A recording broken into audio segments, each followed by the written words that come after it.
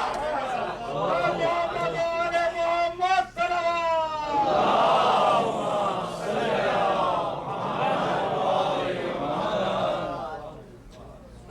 اچھا تو یہ قیام رسول اللہ کیوں ہے؟ اس لیے کہ اللہ نے ان کو بھیجا تھا قیام کے لیے۔ کیوں؟ هو الذی ارسل رسولہ بالہدی والدین الحق لیظہرہ علی الدین کلہ۔ کیوں بھیجا رسول کو؟ کہ وہ دین کو تمام ادیان پر غالب کر دے۔ قیام کا مطلب کیا ہے؟ دین دوسرے دینوں پر غالب آ جائے۔ ایسا ہوا؟ دین غالب آیا؟ اللہ نے کیوں کہا قرآن میں؟ ایک لفظ کو میں چھوڑ دوں گا، قرآن میں کہا نا کہ دین غالب آئے گا۔ دین غالب آتا ہے قیام سے۔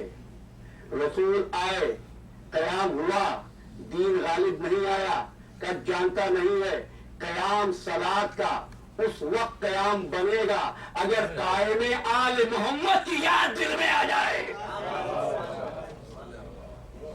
کہ دین غالب آ جائے۔ اور جب تیار ہو گیا نماز کے لیے تو سن، اب قبلہ رخ ہو کر کھڑا ہو، اور قبلہ رخ کھڑے ہو کر اپنی ہتھیلیوں کو کعبے کی طرف کر۔ ہتھیلیاں کعبے کی طرف کیوں؟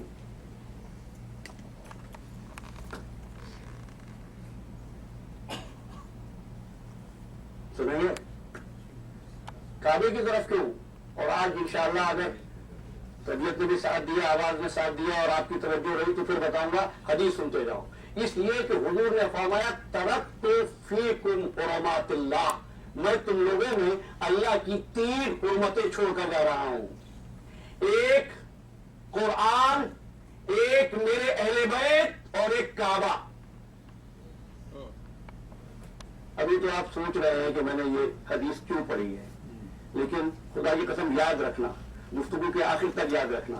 آج موقع نہ ملا تو 12 محرم کے لیے تیار رہنا، پھر اس کی وضاحت کروں گا، اس لیے کہ حدیث آپ کو کبھی مکمل طور پر پہنچائی ہی نہیں گئی۔ اور خدا کی قسم جو میں بتا رہا ہوں یہ لوگ بتائیں گے نہیں۔ انی تارکم فیکم الثقلین، 2 گرا قدر چیزیں چھوڑ کر جا رہا ہوں۔ یہاں تک تو سب کو پتا ہے۔ اس کے بعد کا ایک تیسری چیز بھی چھوڑ رہا ہوں۔ فرق اتنا ہے کعبہ برابری میں نہیں ہے اہل بیت کی، قرآن برابری میں۔ اس لیے اس کے بعد فرمایا میں اللہ کی 3 حرمتیں چھوڑ کر جا رہا ہوں، ایک قرآن، ایک اہل بیت، ایک کعبہ۔ کعبہ محمد کے ترکے کا نام ہے،